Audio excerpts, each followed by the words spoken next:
Welcome to the Get It Done podcast, the podcast where I talk to business owners about their business, allowing them to share their business story, their business journey, the reasoning for the podcast. I get to talk to a lot of people. I guess not the reason, but the inspiration from the podcast. I get to talk to a lot of people. Um, and somehow the conversation just leads to business just because naturally I'm always talking about it. um, and so many people have desires to start businesses, but for whatever reason, there is a spirit of fear that has taken over and it is stopping them from starting their business. So the goal for the podcast is to hopefully inspire someone that is listening, that is watching, to get up and get it done, to do the thing that they are desiring to do, but just hasn't been able to do it just because they're simply scared.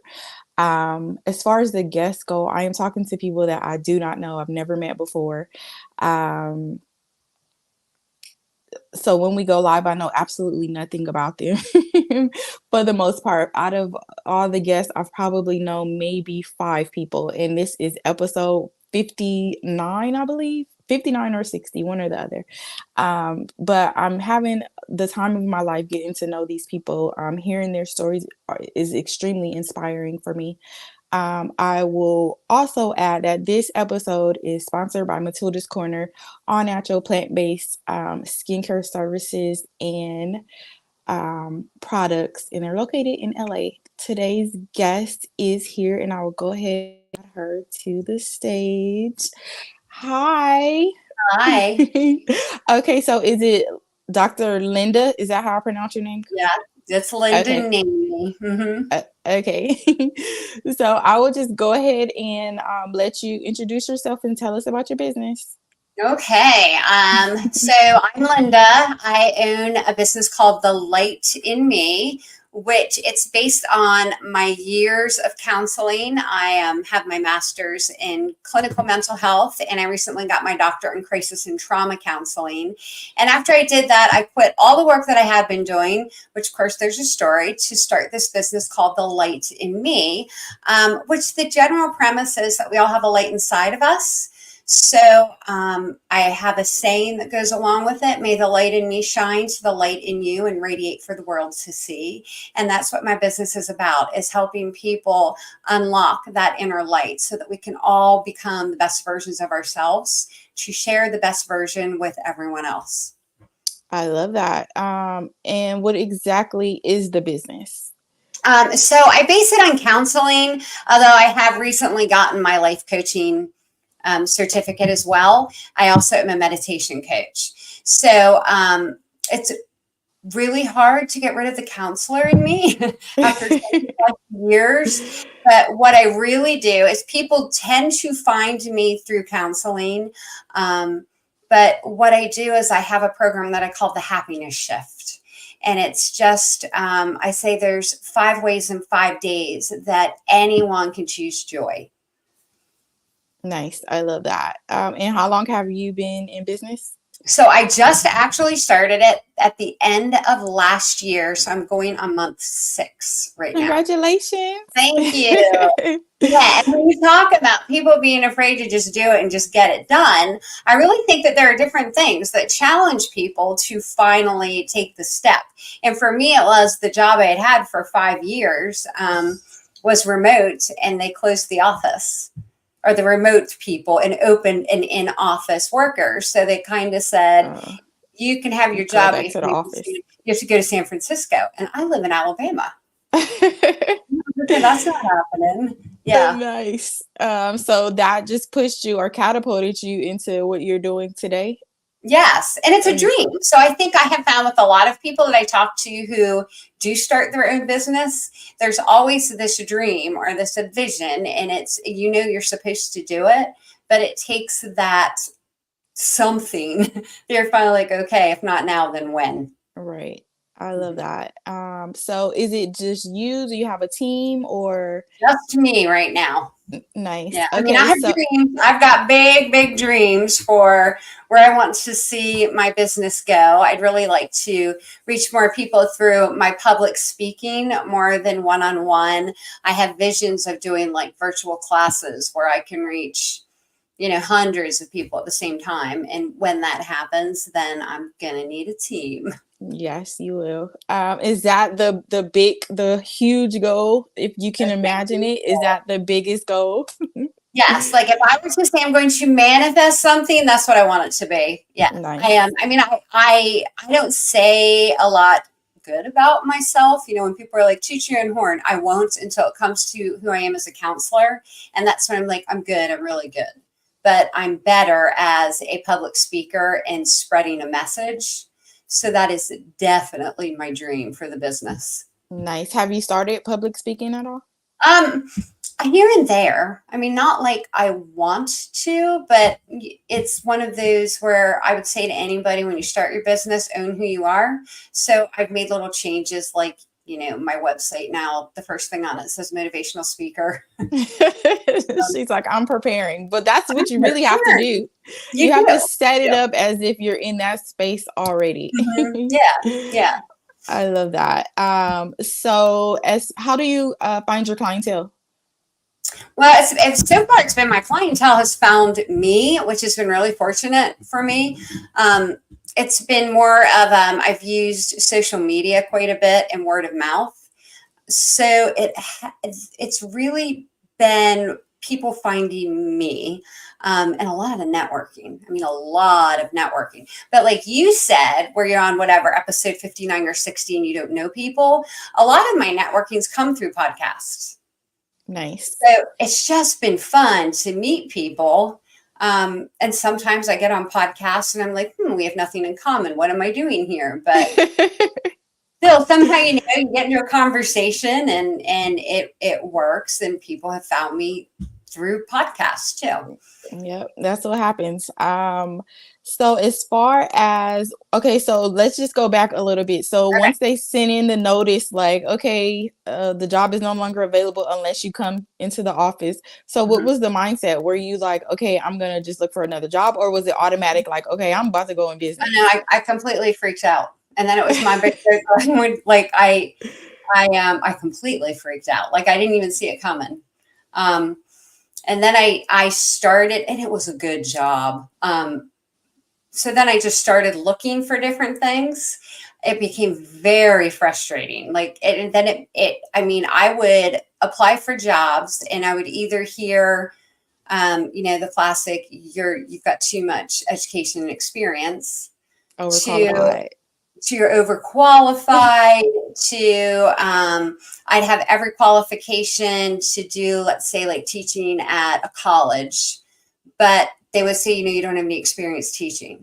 Which, so it just became this frustrating mess. And for a while, I joked around where I'm like, I am the most educated, unemployed person I know. And then as it went into like the next month and the next month, and you watch your savings dwindle. And then all of a sudden, and I'm big on meditation. Like I am really big on meditation. And I'm big on, you get messages, whether you want to call it the universe or God or spirit or whatever. If we are silent enough to just sit and listen, you're going to feel the nudges. And I just kept getting this nudge of, what you're supposed to be doing.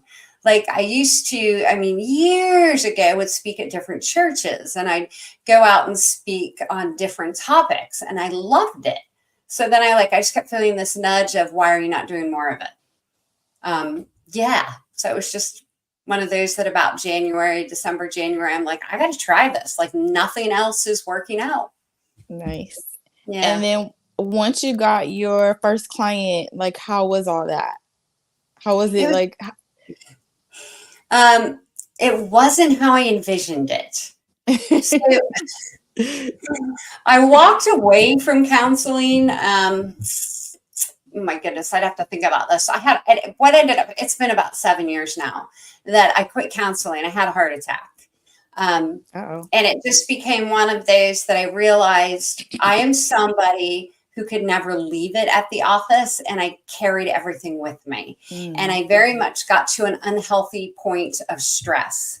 So lots of life changes going on.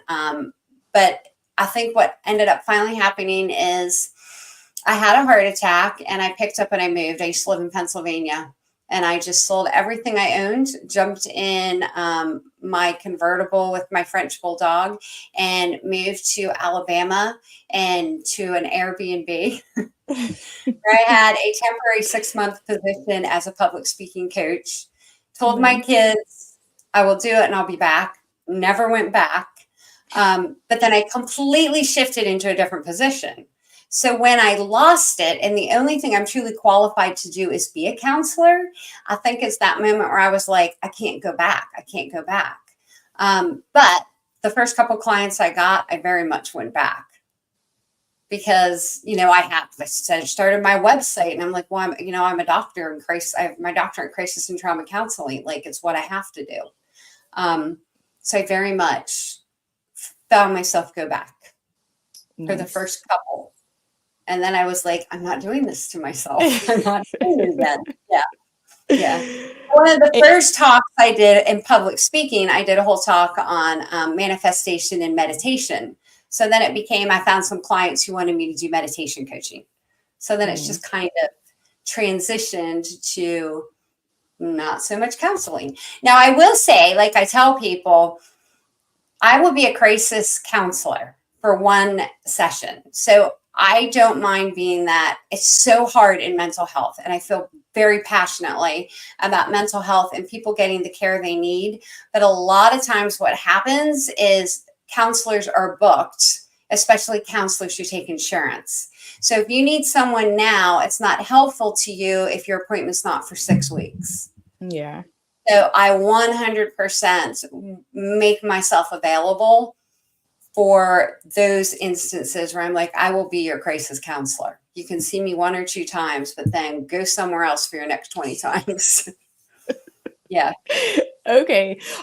So the light in me is a counseling business, and then on the side is a public speaking. It is public. Or correct me. I'm sorry. I do more life coaching, and here's my differentiation here. When people ask, I am a counselor.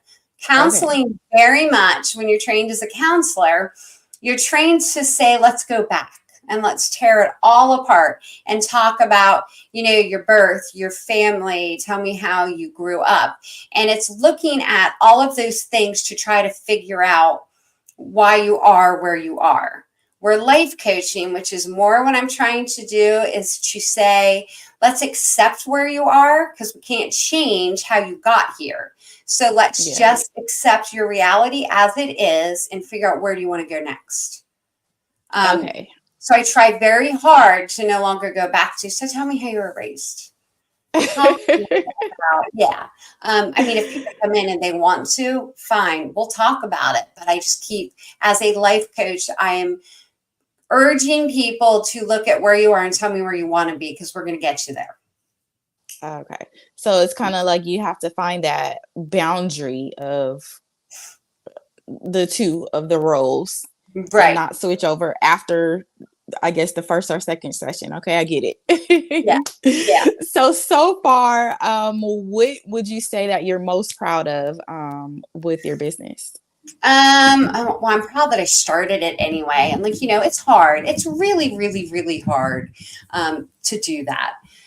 So just the fact that, I started the website, I started the business, and I got a vision, I'm really proud of. But I think more than that, as I have transitioned over the 6 months to actually come up with a program where I feel very confident that I don't want to say, you sell a program, but it's pretty much what I do, where I can work with anyone and say, we all have pain and unexpected trauma, and I can use the history of who I am. But I'm really proud of the fact that I do have this program that I call it, Choose Your Joy 5 days. 5 ways in 5 days. Like, it took a lot of work to come up with it. So yeah, and that's my big hurrah moment where I'm like, I got this. And what has been the hardest part of it all so far? The greatest Um, challenge? I think my greatest challenge has been being my own boss. Like, I think everybody, whether you start a business or not, most people I find don't want a boss. Like, I want to get up when I want to, and I want to take vacation when I want to, and I want a lunch break when I want it. And I think that the most difficult thing for me has been to be my own boss. So that if, I wake up tomorrow and it's 75 degrees and I want to go to the swimming pool, there's nobody holding me accountable other than To tell me. you no. Yeah. Yeah. Yeah. Yeah. And how's that going for you? Um, Good. Do you just get up and do whatever you want to do? For the most part. No, Yeah. I very much have gotten to a point where I have a schedule. Yeah, And I know that the works. hours, like I'm an early bird. So I know very well that I like to be up at 4 a.m. because I like my meditation and I like my yoga and I like my coffee on the front porch. So it's like, I know Nice. that I like those things. So that's kind of my free time. And then right away after I do those things and it hits like, the 3 hour mark, I'm like, I've done me. I'm in a good space. And then I move into what does my day look like? Yeah. Yeah. The But good it's thing based is that we can, the good thing is that we can do whatever well, in most cases, if we need to like move around, we can take our work with us and like do that. So true. that Yeah, is, yeah, absolutely. Which is a whole other reason in my vision. I'm like, I want to do more virtual and I want to yeah, do more classes to reach more people at the same time, because then it's like I can reach whatever, 50, 100 people in, 5 days at the same hour. And then I'm the one setting the schedule. Yeah. And then you can do that from wherever you are in the world, wherever you want to be. Yes. Yes. I love that. And who would you say is your ideal client? My ideal client, which if you had asked me in January, I would have given you a completely different answer. But I have found that my ideal client has absolutely got to be, I'd say probably middle-aged men and women. I definitely connect more with the women who have gone through the unexpected pain of a breakup, a separation, adultery, a divorce that they didn't count on. That seems to be who is finding me the most. And I have found, so my 5 ways in 5 days can really apply to anyone who say, you have unexpected pain, but it's those women and men who reach that age group that you're recreating your life that I find have found it to be the most beneficial. Nice. Yeah. So how are you on social media much? I'm trying. Okay. I'm getting better at it. So do you I market your content to like I do. kind of like I recently broken-hearted people? I recently started a Facebook group called Happiness Shift, since it is Nice. the name of like my whole happiness shift, choose joy, like the whole thing. Whereas I'm meeting different people through different networking, whether it's podcast or just out talking to people, or I don't know, say I put a quote on Instagram that somebody comments on.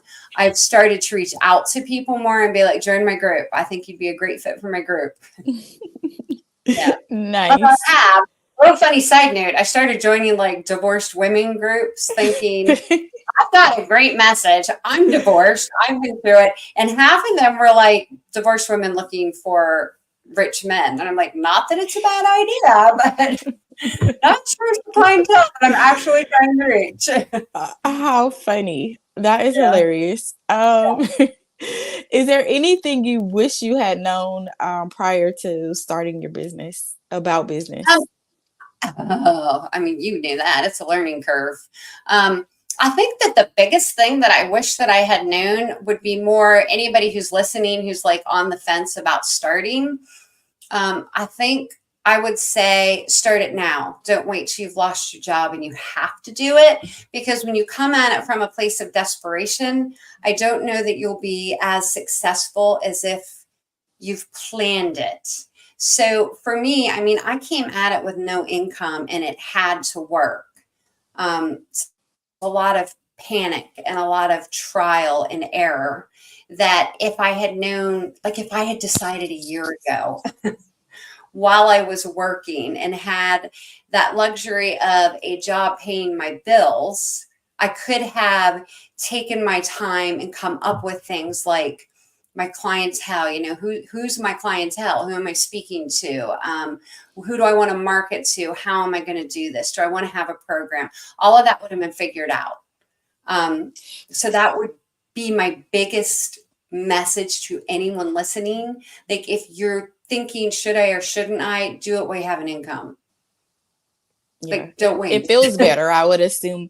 But do you think because you had to get clients because your back was up against the wall, you don't think that helped you in the, I don't know, like in the hustle process of it all? I think because it was definitely I think when we are like, this has to work or it has to work, like when we're in that mode, we make sure that it works, opposed to like having that comfort of like, well, I get paid next week, or, I have a little bit of money and saving. Like, it's like, it's not that, I guess, urgent for us to grind as hard. Yeah. I mean, the urgency in some ways was good. And I do, like, one of my quotes that I even use in my, my 5 ways in 5 days is I say, change is good, but forced change is better. So I definitely would, to make the choice to change to my own business would have been good. But the fact that I was forced to do it absolutely was better, except that I came to it from a point of being completely unprepared. Yeah. And I think about some of the networking I did that I handled it. I wasn't quite sure who I was or what I wanted to do or who I wanted to reach. So 6 months later, I'm like, there's a whole lot of networking that in a way, I don't want to say it's embarrassing, but I almost need to go back and go, remember what I told you last January? Forget all that. Yeah. Because it was your learning process. It was definitely a learning process. Yeah. So that's one of my big things that I would say to anyone. Or, I've thought about it for years, starting a business, but I should have jotted notes. Like I should have had a better outline and a better vision, not just, well, I'm not getting a job. I have to open my own business. Yeah. Yeah. So did you have the idea in the back of your mind while you were still working, or the idea was just formulated after the job loss? So years ago, even when I was a counselor, I would be asked to go out and speak at different churches or just some different, like spiritual awakening conferences. So I very much always had like a message about, shifting your perspective and changing your reality. And we can all choose happiness. And I've always said, may the light in me shine to the light in you and radiate for the world to see, which is how I would start and end any talk I gave. So I always had in the back of my mind that I have a message to share and I want to share it. But I never envisioned it as a business as much as I did about 6 months ago when I started thinking, why can't this be a business? Yeah. Like, why can't I sell my message? Yeah, that was just God preparing you for what is to come. Like when I look back over like my life and some of the things that I am implementing in my business that I was either doing for work or even like just like little side things outside of work, I'm just like, that's all that was. Because in that moment, it didn't really mean anything. Like it was like, okay, well, I just have to do this for this. But like if that's what taught me a lot of things that I'm learning today. Do you think it's important to build a personal brand? And if so, why? That's really an interesting question. I probably would say yes. And only because so many of us do, I don't want to say the same thing, but it is the same thing. So if I'm going to look at counselors or life coaches or motivational speakers, like they're everywhere. So if you're going to start a business, your personal brand is just that thing that gives you the little bit of the uniqueness. So where I would say my personal brand is that I sell the happiness shift, where if I didn't do that, then it doesn't mean that I'm not as good of a life coach or not good at my business, but it is definitely the thing that the personal brand is you want people to talk about. Yeah. So it's what sets you apart. It's your uniqueness. So I think that's really important. And not even so much, I mean, from a business standpoint, because it's going to bring more people to you. But on a personal level, as anything you do, I see a personal brand as what makes you unique, what makes me unique. And that's just really important, that everybody embraces their uniqueness. I agree. Do you believe in work-life balance? I believe in life balance more. I've never been somebody. There has to be a balance. I mean, I've worked my entire life, but while working, I raised 2 kids, and I never missed a baseball game. I never missed a dance recital. I never missed the opportunity to leave at noon to see whatever might be going on. So that's where I'm like, I probably have more of a life balance than a work balance. But, for 25 years, I was married to somebody who took on the majority of the paying the bills. Until we got divorced, the kids were grown. So I've just never, I think everybody should do their best to have a work-life balance, but life's expensive and circumstances are different. It costs to live. It does cost to live. And if you're like a single mom, then you don't get that luxury to, be like, oh, my son has a baseball game at 3:00. Yeah.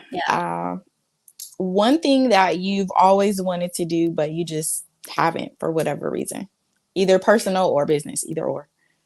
Well, business, you got my dream, and I'm not there yet, but I will be. It's coming. Also business. Well, there's 2 personal things. One is I have a book. I have a book up here. And it's getting closer to being actually from here to, a manuscript.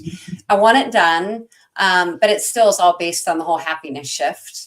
And the more I talk to people and the more podcasts I'm on and the more I do my 5-day boot camp or whatever you want to call it, the more people say, do you have a book? And I go, yeah, it's right up here. Don't you see it? So yes, business and personal. The book needs to be done. But other than that, I'm a singer. Like way back when I went to college, way back when I originally went to school for vocal performance. Nice. And somewhere over all these years of, getting married, raising kids, getting divorced, moving, on and on and on, I never sing anymore. So, and I live in the perfect city to sing. There's music every night where I'm like, I have no reason anymore to not take the guitar that is hanging on the wall, off the wall, and just go out to open mics. And I haven't done it. And when are you going to do it? I don't know. I don't know that I actually out loud to nobody really asked until you asked. And I'm like, yeah, sometimes I take my guitar out back and play as part of procrastination instead of writing my book. But yeah. Maybe when you start doing your public speaking gigs, you can either start or end with singing, or if you start doing open mics, you can like do your singing and then do like a very small public speaking piece, and then have someone record it and then start promoting it on your social media pages.